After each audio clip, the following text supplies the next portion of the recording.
So back in the day, I had a friend, a very good friend, who had a master's. She had just gotten her master's in, I don't know, psychology or business psychology, something along those lines.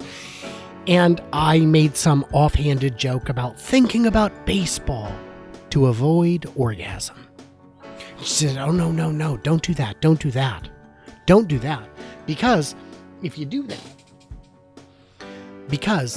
that, what's going to happen is you're going to stop thinking about sex during sex and start only thinking about it during baseball.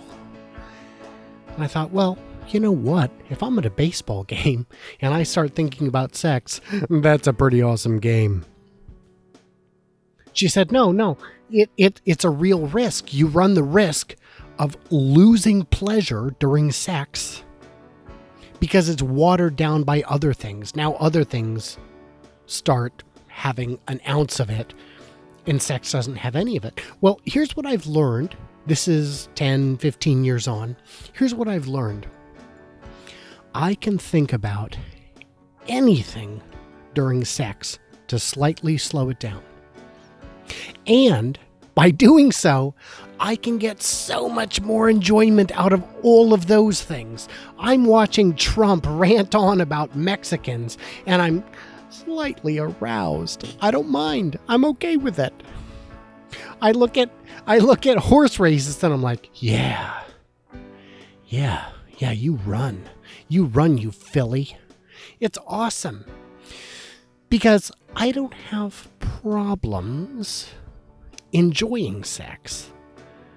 If anything, sex is the one thing I enjoy too much.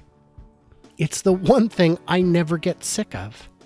So the more things I think about during sex, the more things I later associate with sex, the better my life gets. I look at a Ford GT40 and I think, wow, I'd like to nail that car. You know, it's just awesome. I